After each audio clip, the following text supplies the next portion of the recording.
So the business document is a check. Check is basically used to make payment to any receiver or any payee. देखते हैं इसकी definition. Check is written order to the bank to pay stated amount to the person or business name on the order. Very simple कि एक ये पहली बात तो ये है कि रिटर्न ऑर्डर होता है चेक रिटर्न ऑर्डर होगा किसको दिया जा रहा होगा टू द बैंक किस पर्पज़ के लिए दिया जा रहा होगा to pay a stated sum of money किस पर्सन को देगा किसी भी पर्सन को या किसी भी बिजनेस को which is return on the payee section right अब इसमें पे क्या होता है पे इज़ अ पर्सन जिसको पेमेंट की जा रही होती है payee money has to be paid जिसको मनी ट्रांसफ़र हो रही है उसको क्या कहेंगे पे कहा जाता है तो इसके साथ साथ जो पेमेंट करने के मेथड हैं और भी हो सकते हैं ये तो एक चेक रिटर्न डॉक्यूमेंट है जो पे किया जा रहा होता है इसके अलावा क्रेडिट ट्रांसफ़र भी यूज़ हो सकता है और स्टैंडिंग ऑर्डर्स भी यूज़ हो सकता है अब क्रेडिट ट्रांसफ़र क्या होता है ये basically instructions given to the bank होता है कि किसी भी अकाउंट में मनी को क्रेडिट कर दें मतलब उसको ट्रांसफ़र कर दें उसको पे कर दें ये क्रेडिट ट्रांसफ़र होता है अब स्टैंडिंग ऑर्डर होता है कि रेगुलर पेमेंट पर्पज़ के लिए जो एक बैंक को इंस्ट्रक्शन दी जा रही होती हैं ऑर्डर दिया जा रहा होता है लाइक इलेक्ट्रिसिटी बिल्स हैं या कोई और यूटिलिटी बिल्स हैं या रेगुलर कोई सब्सक्रिप्शन फ़ी है, उसके लिए बैंक्स को स्टैंडिंग इंस्ट्रक्शंस दी जा रही होती हैं कि एवरी मंथ या एवरी ड्यू अमाउंट के ऊपर वो उसको ऑटोमैटिकली पे कर दे। आजकल जैसे डिजिटल पेमेंट हो रही होती हैं, ये स्टैंडिंग ऑर्डर या क्रेडिट ट्रांसफ़र के थ्रू हो रही होती हैं। जबकि मैनुअल सिस्टम क्या है, रिटन डॉक्यूमेंट वो चेक है जिसके साथ वो पेमेंट की जा रही होती है।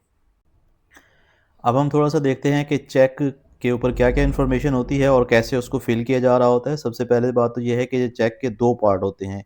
एक आपको यहाँ से ये देखें ये लेफ़्ट साइड पे नज़र आ रहा है, इसको परफ़ोरेटेड किया हुआ है और दूसरा राइट साइड पे है।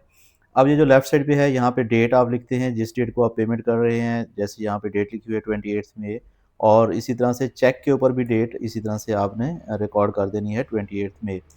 फिर यहाँ पे ऑलरेडी ये लिखा होता है कि जिस बैंक का वो चेक होता है और उसका एड्रेस भी यहाँ पे मेंशन होता है। अब पेई के अंदर आप यहाँ पे जैसे लिख जा रहे हैं कि द वीविंग शेड अब ये जो वीविंग शेड है इसको पेमेंट की जा रही है मतलब इसको पैसे ट्रांसफ़र होंगे, इसको पैसे क्रेडिट होंगे, इसको पैसे मिलेंगे। अब यहाँ पे लिखा हुआ है 351 तो $351 जो है आपने यहाँ पे वर्ड्स के अंदर भी लिख देने हैं ऐसे, ठीक है? यहाँ पे नंबर्स में लिख देने हैं, ये जो बॉक्स बना होता है और नीचे जो लाइन बनी होती है नेम के नीचे उस पे आपने इसका वर्ड्स में लिख देना होता है। देन यहाँ पे ट्रेडिंग सीयू एंड सीयू ये बेसिकली जिसका अकाउंट होता है, जिसमें से पैसे दिए जा रहे होते हैं, ये उसका नाम है और ये जो एस एंड धोनी ये उसका सिग्नेचर है। यहाँ पे कुछ इन्फॉर्मेशन लिखी होती है, ये चेक नंबर जो कि यूनिक होता है, रिपीट नहीं होता। उसका जिसका अकाउंट नंबर होता है, उसका ये चेक नंबर रिपीट नहीं होगा ताकि एक्यूरेसी रहे। और यहाँ पे ब्रांच का कोड है, ये जिस बैंक से पेमेंट हो रही है, उसका ब्रांच कोड है। इसी तरह से ये अकाउंट नंबर है, जिस अकाउंट नंबर से पेमेंट की जा रही होती है।